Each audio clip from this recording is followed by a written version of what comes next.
இவரை பொறுத்த வரைக்கும் என்ன அப்படின்னா, நான் எவ்வளவு பயிற்சி பண்றேன், அதை செய்யறேன், மூச்சு பயிற்சி பண்றேன், அது பண்ண எனக்கு வந்து வெயிட் குறைய மாட்டேங்குது அப்படின்னு சொல்றாரு. வெயிட் குறையாததுக்கு காரணம் என்ன அப்படின்னா, கொரட்டை விடக்கூடிய பழக்க உடையவங்களுக்கு வெயிட் குறையாது. புரியுங்களா? கொரட்டை விடுறவங்க பழக்க உடையவங்களுக்கு வெயிட் குறைக்க முடியாது. ஏன் அப்படின்னு சொன்னா, இரவு நேரங்கள்ல தூங்குற சமயங்கள்ல நாம சாப்பிடுற உணவு சரியாக ஜீரணமாகி சக்தி பொருளாக மாறணும்.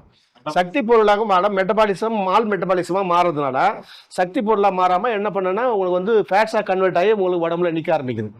அப்ப அதுக்கு என்ன காரணம்? ஆக்சிஜன் இன்டேக்கினுடைய சதவீதம் குறையுது. அப்ப ஆக்சிஜன் இன்டேக்கினுடைய சதவீதம் குறையுதுன்னா ஆக்சிஜன் வந்து கிரகிக்கிற தன்மை உடல் குறைவா இருக்கிற காரணத்தினால ஆக்சிஜன் பெர்சன்டேஜ் குறையிறதுனால இது எல்லாமே உங்களுக்கு வந்து கொழுப்புகளாக மாறி கன்வெர்ட் ஆகி உங்களுக்கு வந்து நிற்கும். ஆகவே இந்த மாதிரி நபர்களுக்கு குறையணும் அப்படின்னா என்ன பண்ண, கொரட்டை விடுகின்ற அந்த இதை வந்து கொரட்டையை குறைக்கணும். நேரத்தோட சாப்பிட்டுட்டு என்ன பண்ணணும்னா மேக்ஸிமம் டைஜஸ்ட் ஆன பிறகு படுக்கணும். அந்த மாதிரி இருந்தாலும் உங்களுக்கு வந்து வெயிட் வந்து கண்ட்ரோலுக்குள்ள இருக்கும். சாப்பிட்டுட்டு உடனே என்ன பண்ணுங்க, 8 மணிக்கு 9 மணிக்கு சாப்பிட்டுட்டு உடனே 9:30 படுத்துறது, ஒரு 5 நிமிஷம் 10 நிமிஷம் கூட வெயிட் பண்ணாம அப்படியே உடனே படுத்துறது.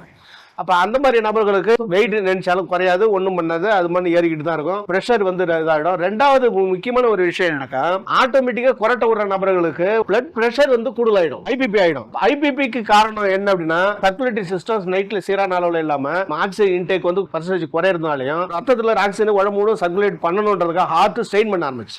அப்ப ஹார்ட் வந்து ஸ்ட்ரெயின் பண்ண ஆரம்பிச்சு உங்களுக்கு பிபி ரைஸ் ஆயிடும். ஆட்டோமேட்டிக்கா கொரட்டை விடுற நபர்களுக்கு பிரஷர் வந்து தவிர்க்க முடியாதது, ஐபிபி தவிர்க்க முடியாதது, ஆட்டோமேட்டிக்கா அவருக்கு வந்து அட்டாச் ஆயிடும். எப்படி நோய் வருதுன்னு பாத்தீங்களா? ஐபிபி வந்த உடனே அதுக்கப்புறம் அந்த சுகர் வந்தே தீரும் ஒரு ஸ்டேஜுக்கு பிறகு. ஜீரண கொட்டு கெட்டு போகுதுல்ல, அப்ப ஜீரண கெட்டு போறதா உங்களுக்கு பாருங்க. சாதாரண ஒரு கொரட்டை ஐபிபி கொண்டு வருது, அதுக்கப்புறம் ஒபிசிட்டி கொண்டு வருது, அதுக்கப்புறம் சுகர் டயபெட்டிக் கொண்டு வருது, இப்படியும் கொண்டு போகுது. கொரட்டைன்றது சின்ன பிரச்சனையாக நம்ம கணக்கில் எடுத்தாலும் அது பெரிய நோய்களை உருவாக்குகிறது.